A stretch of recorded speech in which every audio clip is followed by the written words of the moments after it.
Jarra East.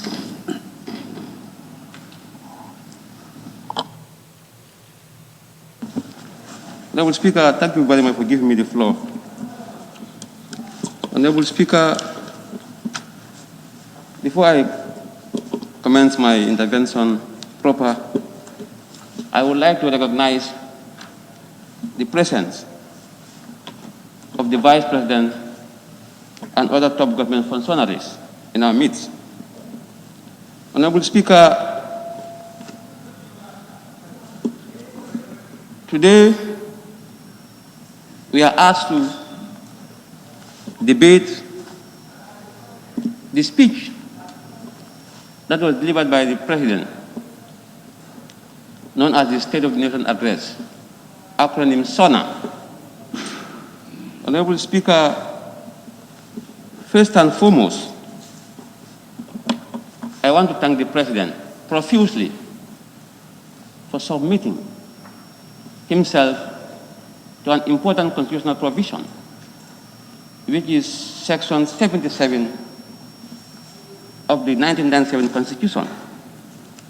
And please grant me leave to quickly read that section. It reads, "The President shall at least once in each year attend a sitting of the National Assembly and address a session on the condition of the Gambia, the policies of the government, and the administration of the state." Honorable Speaker, this is self-explanatory, but it's loaded with positive connotations. Honorable Speaker, for the fact that the Constitution is urging the President to come here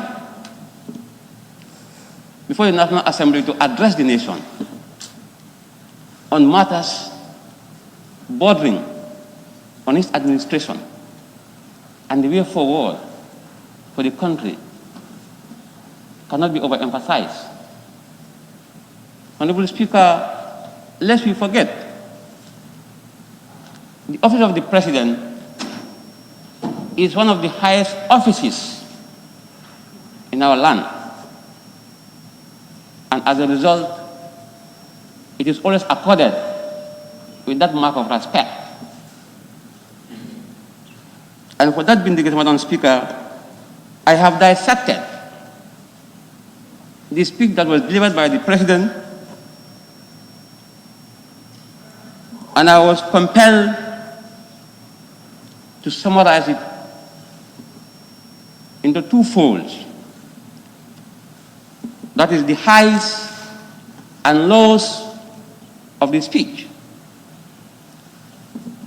If you like, the ups and downs. Honorable Speaker, permit me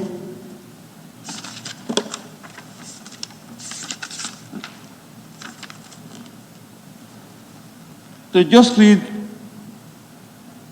one of the paragraphs of his introductory remarks. It reads, "Once again, it is my honor and pleasure to deliver this annual address to the honorable members of this August Assembly on my government's performance during the course of the last legislative year. Today, my address presents the successes and challenges of a country that was on a steep rise towards economic boom and socio-political transformation when the unexpected stroke. This was the sudden outbreak and rapid spread of the coronavirus COVID-19 pandemic."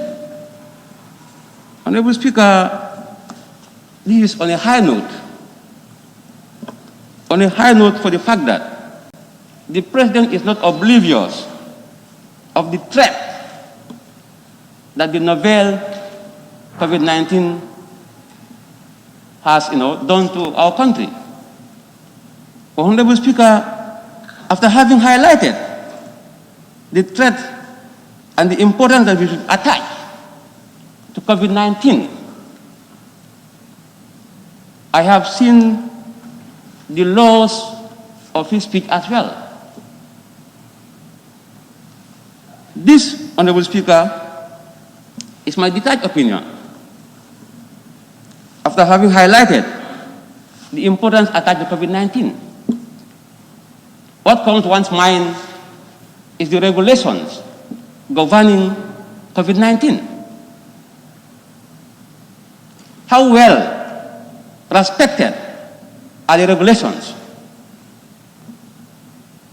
We should ask ourselves, are the regulations well respected by the powers that be?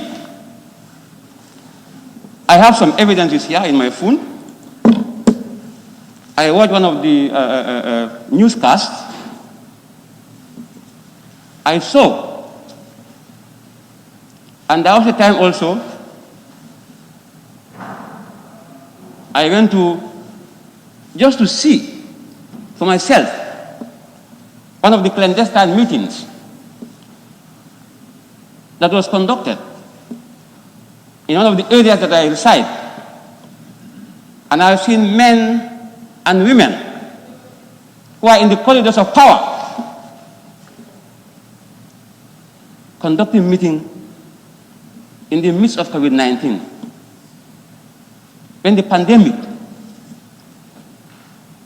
was at its height, that was in June, as we are told by WHO, that June is going to be the peak period. But guess what? Meetings were organized allegedly, I repeat, allegedly at the instance of the president. Because I saw some NPP heavyweights with my naked eye. And I was talking about... Honorable, let's be very cautious. I don't want to interrupt anybody, but I think these are issues that you can take up during adjournment debate. Now we are debating or considering the presidential address, and I don't see where that is reflected herein. I would rather you touch on this and we wait for the adjournment debate. We are at liberty to discuss any issue within 15 minutes. So if we can just be guided by our standing orders and restrict our deliberations on the subject matter before the Assembly, which is the presidential address. Thank you. Honorable Speaker, as it pleases your noble office, I'm humble, and thank you for correcting me. Thank you. Honorable Speaker, I'm now being disoriented. Thank you. Okay. Okay. COVID-19, Honorable Speaker. COVID-19, Honorable Speaker, as we all know, is a national concern. And I'm just seeking for clarification. Honorable Speaker, during this COVID-19, my own village organized a tree planting exercise, and I was invited. But I told them I cannot attend because of the COVID regulations. But while I was listening to the radio or the TV, I had, something like tree planting exercise being organized by the Minister of, Environment in collaboration with, IVA. So I was equally taken aback. I want clarification on that as well. Honorable Speaker,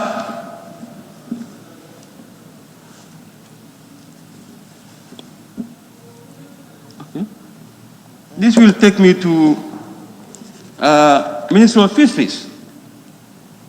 Honorable Speaker, this is one of the high notes that I want to dilate on. I was part of the delegation that went for the inauguration of the 27 boreholes that were fitted with the state-of-art gadgets. And I want to commend the ministry for a job well done. Honorable Speaker, the communities that were given, or the beneficiary communities, were very much appreciative of the role that was played by the government and the Ministry of Fisheries in particular. So I want to commend them for that. And that's one of the highs of the ministry. Honorable Speaker, Office of the Vice President. Honorable Speaker, with your kind permission, it is the Office of the Vice President has a number of institutions under its purview. I will begin with the National Nutrition Agency, NANA, and like all other sectors, my address will leave out details on COVID-19. Honorable Speaker, all of us are witnesses to rice distribution, food aid to some of the communities, if not all. Honorable Speaker, this food distribution was marred by a series of irregularities, and not my own constituency was even spared. Some of them were given, and some are still yet to be given. So I want clarification on that, Madam Speaker. Honorable Speaker, electricity. Honorable Speaker, the Ministry of Energy, Petroleum and Energy are doing a great work. But in the speech of the President, I have not seen how they intend to address the issue of the perennial problem attributed to electricity supply in the country. We are all witnesses to rampant load shedding. And I think at this time of our country's history, that should be a thing of the past. After having earned our independence for 5 decades plus, I think such things should not be seen. And I hope the minister will shed more light on what they intend, how they intend to address it. Honorable Speaker, transport. If you go to the transport sector,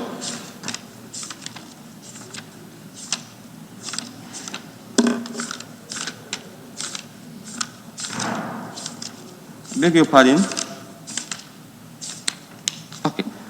A lot of beautiful things were said there as well. But my concern has to do with the road carnage. The way and manner our people die on the roads. That is very, very key. I think government should find ways and means to address the issue of road carnage, because it's becoming rampant. I don't know what's the problem. Maybe the roads are not worthy. They are not roadworthy, the vehicles. And if that is the case, they try and find ways and means to address that. Honorable Speaker, Ministry of Health. I also need a clarification there. You see, the President's office is very important. It is one of the highest offices in our land. I listened to one of the news outlets, and I heard the Minister for Health responding to one of the concerns hinging on the SONA as to why the President, when he came into these hallowed chambers, failed to observe the rules and regulations by way of wearing face masks. And the Minister's response, I quote, that some people are not accustomed to wearing face masks, or some people it irritates them. I want to understand that, yes, as a country, we are trying to adapt to the new normal, and no one is accustomed to wearing the face mask. And I want the Minister for Health to help clarify as to why he made such a statement. Because immediately I heard that statement, my mind ran to animal farm. I don't need to quote. Honorable Speaker, Ministry of Justice. Honorable Speaker, I'm a newsmonger. I watch TV very regularly, and my radio is always glued to my ears. I was watching one of the programs on TV that has to do with the elevation of magistrates and judges, if my memory serves me. I saw the Chief Justice, high-ranking judicial officers. Don't you think that what you heard is outside the speech of His Excellency? Is that program reported here? My concern has to do with about respecting the law. My concern has to do with respecting the law of the land. And nothing has been said about that here. That's what I'm saying. I'm just flagging it. So I just want the minister to help clarify whether we have some sacred cows or not. Very quickly, that's all. It's a concern. I said sacred cows. The reason why I ask is because it appeared to me that you were reporting a radio program, something that you heard over a radio program. That was why I was just asking. I just made a neat connection. Okay, Madam Speaker, thank you very much. Madam Speaker, I'm just at the tail end. Madam Speaker, you come to the concluding remarks of the President. And with your permission, I just read quickly. Over the past 3 years, my government has systematically addressed the unfavorable state of affairs we found in the country when we came into office. We have productively reconnected the Gambia with the global community. In the process, we have paid undivided attention on infrastructure, development, energy, and governance, legal matters, institutional reforms, and strengthening amid a strong determination to guarantee and sustain lives and livelihoods. Madam Speaker, I like these concluding remarks. After we have been battered, after we have been subjected to a lot of hardships, it is quite refreshing for the government or for the President to come with such a assuring statement. It means, Madam Speaker, we are on the same wavelength, and that is the development of the Gambia is our main concern. And I believe fervently this country will be allowed to develop in leaps and bounds when attitudes are transformed into altitudes. Honorable Speaker, with these remarks, I want to resume my seat. Thank you.